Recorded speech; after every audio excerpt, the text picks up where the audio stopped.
Hey guys, let's get more news from Dallas Cowboys, but first don't forget to subscribe to the channel and leave your like. Dallas Cowboys Jerry Jones reveals Tony Romo regret he doesn't want Dak Prescott to experience.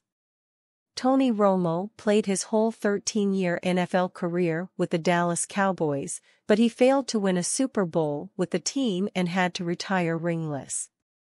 Now, Jerry Jones doesn't want that to happen to Dak Prescott. The Cowboys' Super Bowl hopes came alive once again in Week 14 after the team took down last year's finalists, the Philadelphia Eagles, in dominant fashion.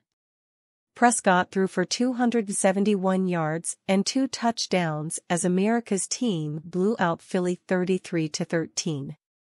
With the victory, the Cowboys improved to 10-3 on the season and claimed the top spot in the NFC East. Dallas has a good chance to win the NFC as well, since they are currently on a 3-way tie with the San Francisco 49ers and Eagles, with the Niners ahead in the standings by virtue of their head-to-head record this 2023 season. As reporters asked Jones about their Super Bowl aspirations, he couldn't help but look back at their failure to win one when Romo was still with them.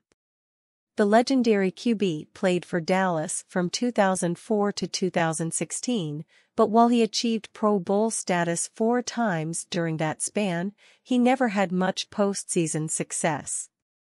Jones shared that it's one of his biggest regrets and disappointments, and he doesn't want Prescott to suffer the same fate. Dak is a player who is qualified in every way to have a Super Bowl in his career, Jerry Jones said, as he noted he would be equally disappointed for Dak Prescott if they don't win a Super Bowl while he's their quarterback, per John Machota of The Athletic. If Prescott continues his MVP play, however, it's not hard to see the Cowboys fulfilling Jones' goal. It won't be easy for the Cowboys to make it to the Super Bowl, however.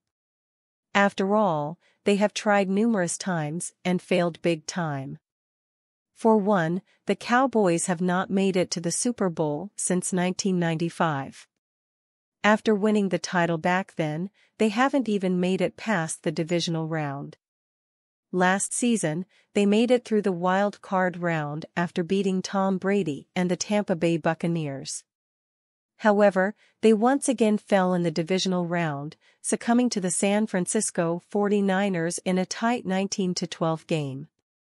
After such a long history of losing, it is difficult to get past that. However, there's no denying that the Cowboys have a good chance this 2023 as they continue to play incredible defense along with a solid offense led by Dak Prescott. Maybe this could very well be the year that Jerry Jones is waiting for after nearly 3 decades of waiting for another title. McCarthy on blowout win versus Eagles post-surgery. 4 days ago, Mike McCarthy was laying on an operating table having emergency surgery to remove his appendix.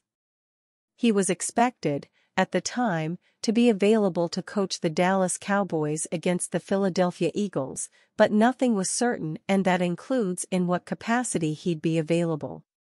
"You think that tough Irishman is gonna miss this game?" posited defensive coordinator Dan Quinn on Wednesday, only minutes after news broke of McCarthy's diagnosis. Not only was Quinn correct, but it truly was business as usual on Sunday, because McCarthy wasn't in the coach's box playing it safe. He was calling plays from the sideline, despite risk of contact during his post-op recovery. "No issues, really, I just wanted to do my part," said McCarthy. "I just wanted to make sure that I was prepared as I normally am. I was a little nervous about it today, because it's a long year and we're all creatures of habit. You know, you go through these normal 7-day weeks and when you miss time, but I was able to make it up, and frankly, I think the best part about it is I was able to get more sleep than I normally do." In his absence during the week, it was Quinn, Brian Schottenheimer and John Bones Fassel conducting practice and team meetings until McCarthy returned on Friday. The coaches did a great job, and we didn't miss a beat, and I think we demonstrated that tonight," he added. At one point leading into the weekend, quarterback Dak Prescott playfully chided McCarthy by telling him to prove how tough he is, and so he did, by not only showing up, but by also showing out. The offense racked up 24 points in the first half alone, and that was despite leaving some plays on the field in what could have been yet another 40-point explosion at AT&T Stadium. The unit cooled considerably in the second half and still racked up nearly 400 yards, 394, of total offense on the day, including converting 9 of their 16 third-down attempts, 24 first downs in all, and turning the ball over just once. In all, it led to a 33-13 statement win for the Cowboys that also gives them a seat atop the NFC East heading into their Week 15 matchup against the Buffalo Bills. The magnitude of the victory against the Eagles, the level of dominance shown in all three phases, and the adversity of what occurred over the past several days can only make it all that much sweeter for McCarthy. "I mean, it's definitely an important victory," he said. "These division games are so difficult, always have been, regardless of the year. We understand when you get to double digits, 10 wins, 11 wins, really give you a clearer picture of what you need to get done. They've been playing great ball all year. So, we felt like we had the opportunity in Philadelphia, so we needed to get this game and, more importantly, I just wanted to see us take a step as a football team." Jalen Hurts sends strong message to Eagles after loss to Cowboys. Jalen Hurts doesn't believe the Philadelphia Eagles' 2-game losing streak is anything to be concerned about. Following the Eagles' 33-13 loss to the Dallas Cowboys in Week 14, Philadelphia has now lost their past 2 games against their biggest rivals, losing by a combined score of 75-32. Although the Eagles are 10-3 and tied with the Cowboys for the NFC East lead, Dallas currently holds the tiebreaker. Hurts believes this is a temporary roadblock. "This is something we're going through, not something we're stuck in," said Hurts during the post-game press conference on Sunday, December 10th. The Eagles played a mistake-heavy game, turning the ball over 3 times, all on fumbles in Cowboys territory. Hurts, Devonta Smith and A.J. Brown all had fumbles lost on possessions that would have likely ended in scores. "We have to be better. I have to be better with my ball security as a runner," said Hurts after the game.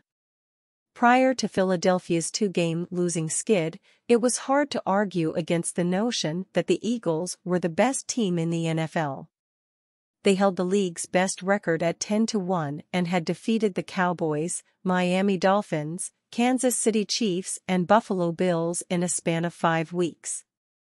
However, it is worth noting that with the exception of the win over the Dolphins, they didn't dominate any of those games. They won those 3 games by a combined margin of 11 points. They also did so despite being outgained in 3 of those 4 games. The Eagles' weaknesses have been on full display over the past 2 weeks, with their lack of pass rush and defense emerging as major issues. Philadelphia allowed Dallas to dominate the time of possession battle, holding the ball for nearly 37 minutes. Furthermore, they allowed the Cowboys to go 9 of 16 on third-down conversions while allowing 394 yards of total offense.